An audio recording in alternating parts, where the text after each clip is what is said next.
Somebody found, please, you can read for us. Chapter 11, verse 28 to 29.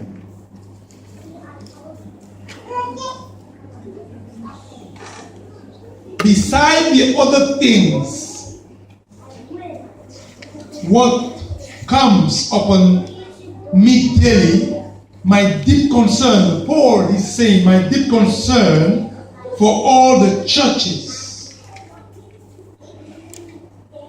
who is weak and I am not weak, who is made to stumble and I do not burn with indignation.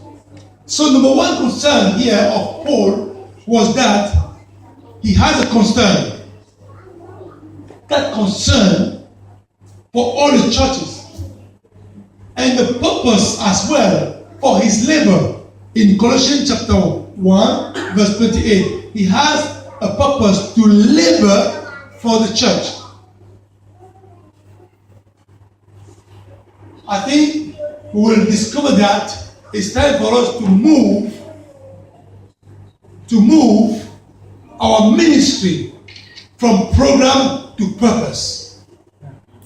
Because when we have a purpose, we will attain the objective.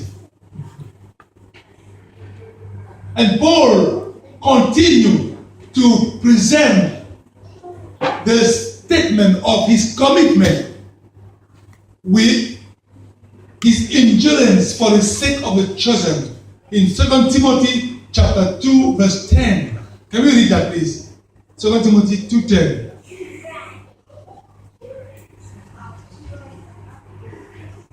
What it says: therefore I endure all things for the sake of the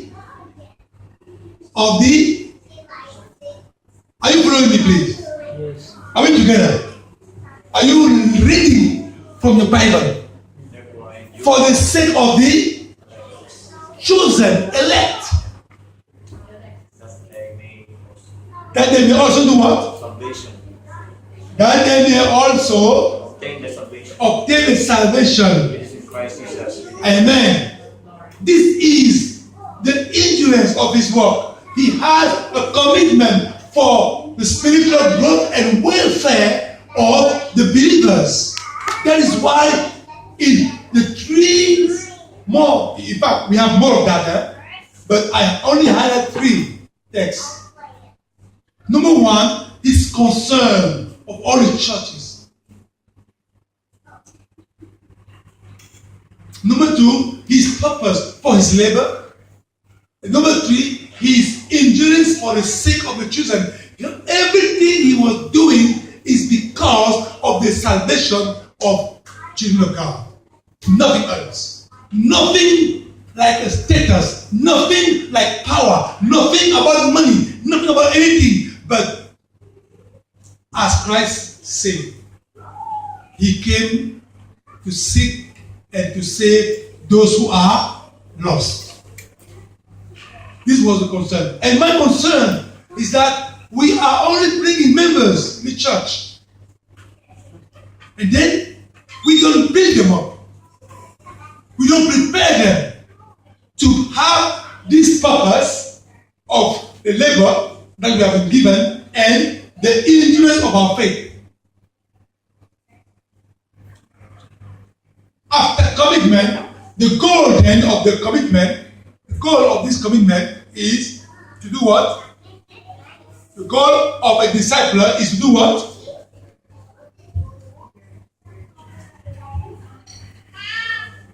Can you read, please? Let's read. The goal of a discipler should be to help the disciple to grow into spiritual.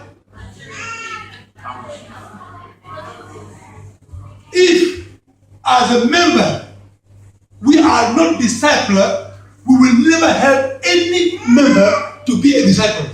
Therefore, we have prepared our church to be disappeared. Because when trouble will come, they will not stand. They will not be able to stand. They cannot stand. Because they don't know the hardship of discipleship.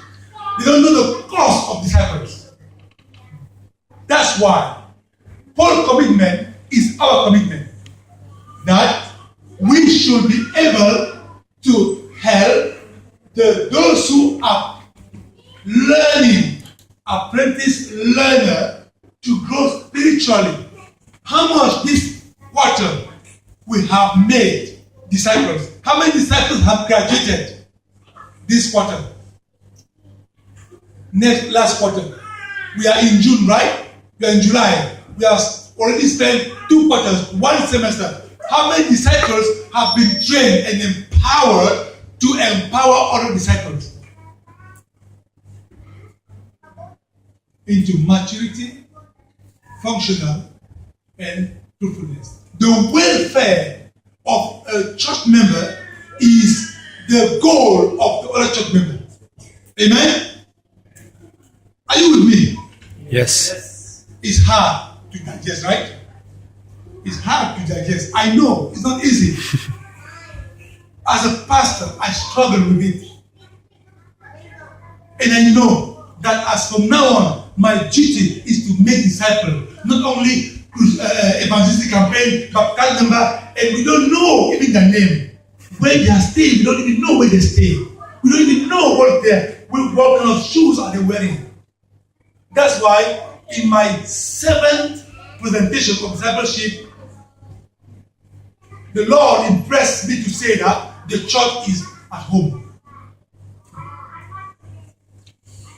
For when you know the condition of your brothers and sisters, then you can stand for them. Then you become a disciple. Amen. That's what Paul's concern was this. After commitment, we have modeling. Number 2, modeling. A disciple should be modeled. He is a model to somebody. He is somebody to someone. A discipler is a model. Real transparent. He can see, like I can see here from the monitor here. I can see what the message here is transparent. I can see Jesus Christ through him.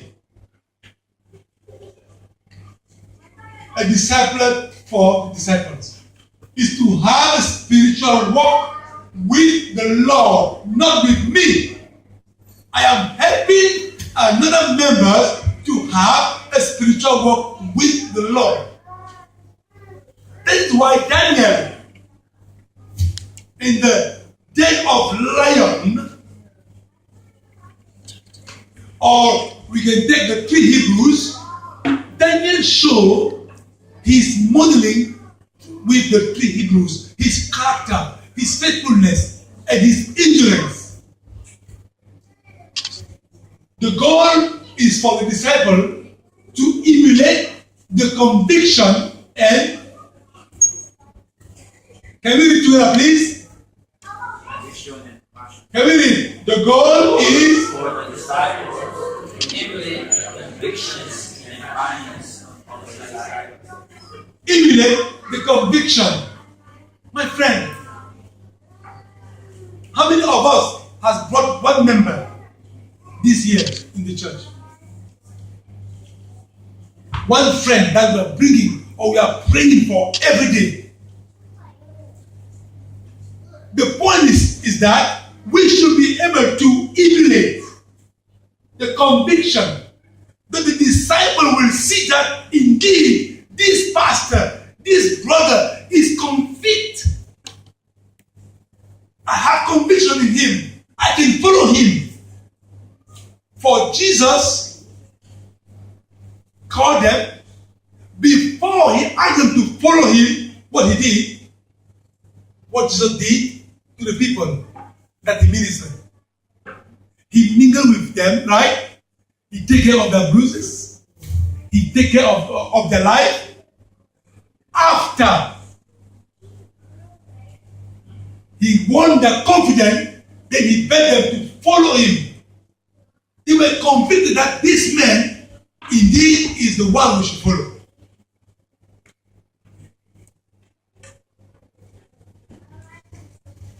Let me go back here, please.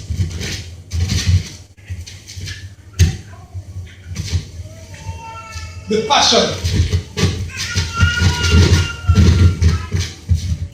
I heard that we need to have compassion for those who have certain behavior in the church. For me, as a pastor, I was not keen of that kind of statement made in the station there in America, because I don't need the headquarters to tell me to be compassionate of the church. No, I don't need the pastor to tell me to be compassionate, because the passion of Christ, the passion of Christ gave me compassion. Amen. The passion for Christ gave me compassion to my brother.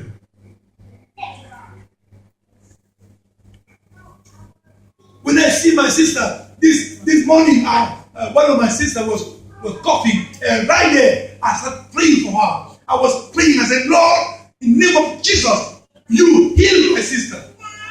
Compassion should come at the moment we are in worship. Amen. When we come to worship, and then we have encounter with the presence of God, the Spirit that in our spirit will show us the need of our people. This is the concern of a disciple. Passion. When we leave young people, we don't tell them, go there, go cross this, go and cross the river. No, a youth leader, a pastor, a leader, a disciple should be the first to cross. Yeah. Then they will say, oh, we can go. Our young people need to see light in us. They need to see trust in us. They need to see conviction in us. They need to see a behavior that is attracting them.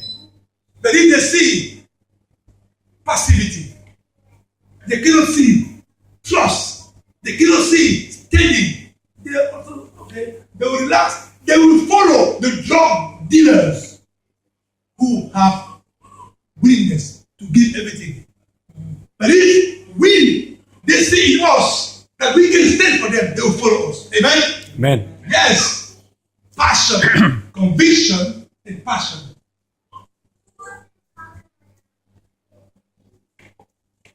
Number 2, we're still in modeling. Bible verse, Paul to the Corinthians, 1 Corinthians 4, 15, 16, and 11, 1. Paul says, be what? Let's read. 1, 2, 3.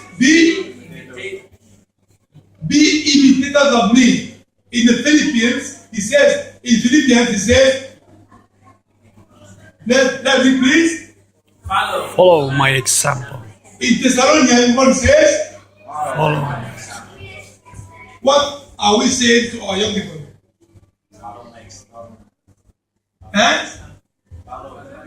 I know it's not easy because we know where we stand. But the Apostle Paul says that we need to examine ourselves, our faith. A disciple should be able to show example. That is why when we study discipleship, it's not easy, my friend. It's not easy. It's not easy. It is a total surrender every single day to the cross of Jesus Christ. Amen? Amen. At the feet of the Master, every single day, we say, Lord, please take my life and let it be. Then the people who sees you will follow. Let's go.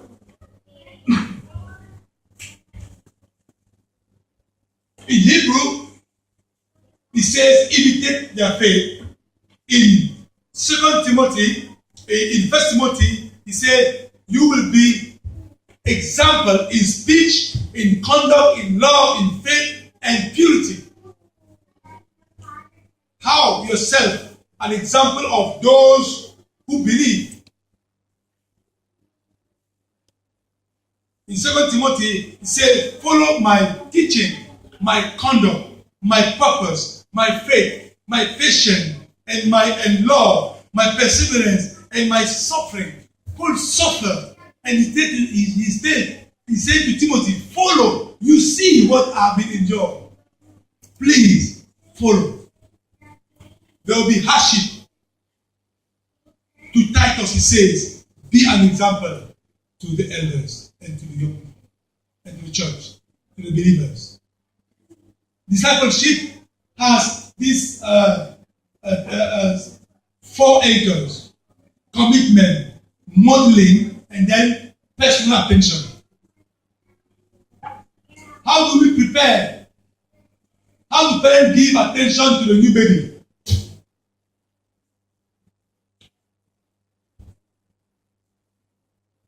Any mother can help me here. How many months of maternity leave a mother received when he gave birth? When she gave birth? How many months? 3 months. 3 months. Some can go month without leave, right? Month without pay. Okay? How many nights? How many nights the mother and the father wake up to look after the baby? One night? 1 year. 1 year. He said 1 year. He said 1 year, my friend. I did more than 1 year. Me till now, I'm still waking up to look to my 5 years old boy. Hey. Till now, I'm still waking up. If he's crying, hey, what's happening? I need to wake up. Help my wife to sleep more. How many? Mom, please tell me. How many nights you wake up to take care of a child? Tirelessly. How many times we give as annual leave when a new church member comes to the church? How many times we give to a new church member baptized? How many leave we take for a newborn baby in the church?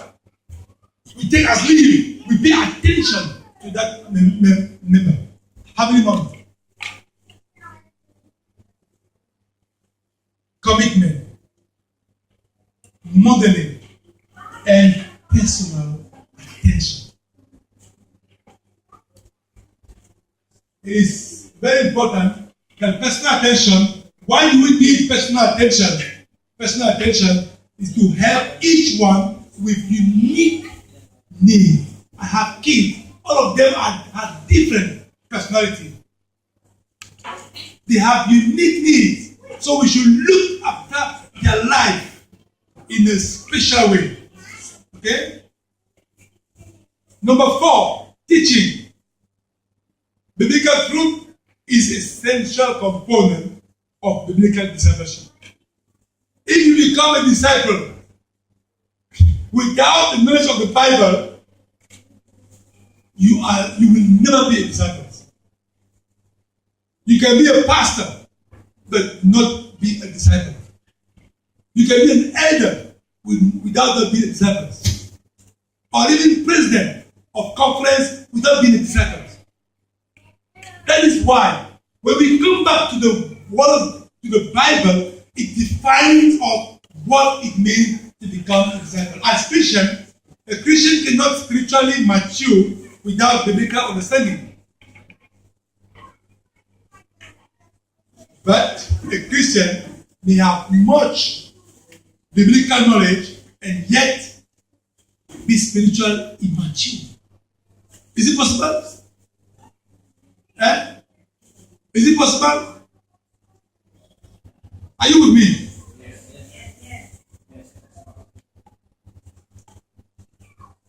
A Christian may have much biblical knowledge and yet be spiritually immature. Is it possible? Yes. Yes. Why? How?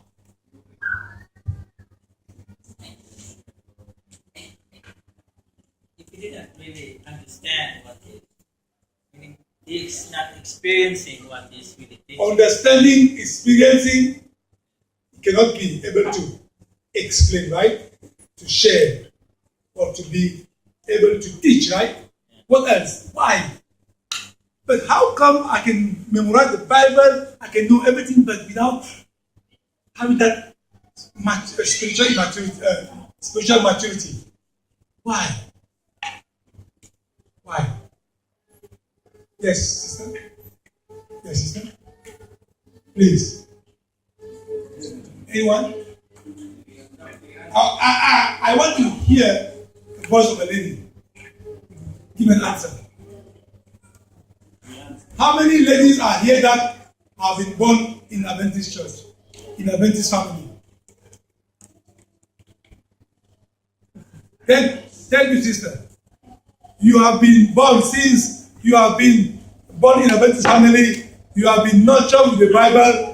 Tell us, is it possible that somebody he knows a lot of the word of God and yet is immature?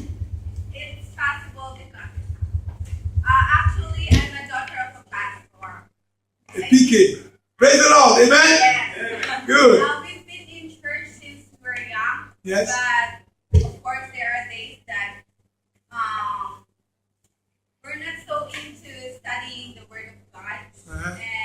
But I believe when you were born as an Adventist and your parents give you a good foundation, whatever happens, you're still here at church.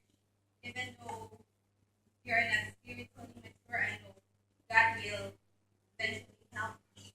Good. Like that, Yeah, we are talking of being spiritually mature to help someone else. yeah. We are not talking of the protection of God, being a child of God. You know, spiritual maturity. So thank you very much. That we can be knowledge of the word of God, but without being mature, spiritually mature. Let us look a little bit how this can happen. We will see that very soon in the Bible. Let's go straight here. I'm going back. Okay. I think it's the last one. Okay. The biblical truth is a essential component of biblical discipleship. To love to teach is good, but to love those who teach is better. I know a teacher who loves to teach so much that he doesn't even care for those who is teaching. Just want to teach. Is it possible? Or because we need to teach because of we are earning. But in discipleship, we cannot teach because of knowledge, but because of love. Amen? Amen. Yes, because of sacrificial love of God. I said to know the Bible is good, but to intimately know and understand. That is why if we don't know and understand the one who the Bible reveals is better, we are lost. We'll be in the church knowing the word of God, but we don't know the one who reveals the truth. The truth. We don't know. We don't even experience. We don't even understand. That's why we are struggling. We are struggling with members who have behavior. Today in our church, we don't know how to handle trauma in the church. We don't know how to handle these different groups that are coming out now because we have not been able to understand the wisdom of God.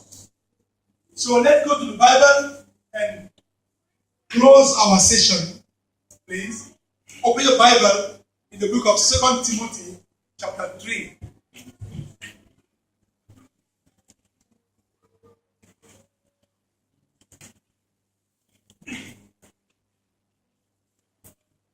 I have a quiz. 2 Timothy chapter 3, verse, the whole chapter, in 5 minutes. I have this 7 minutes to finish it. Just to highlight some points. 2 Timothy chapter 3. Before we read, please, I want to ask, what are the 4 anchors of the discipleship that we just studied? The 4 anchors or the 4 principles of discipleship. Number 1 is Commitment. commitment. Very good. Number 2 is Modeling. modeling. Very good. Number 3 is Personal attention. personal attention. And then number 4 is teaching. Amen? Very good student. May God bless you. Let's continue now. The Apostle Paul, maybe before we continue, let us stand up, please. Stand up.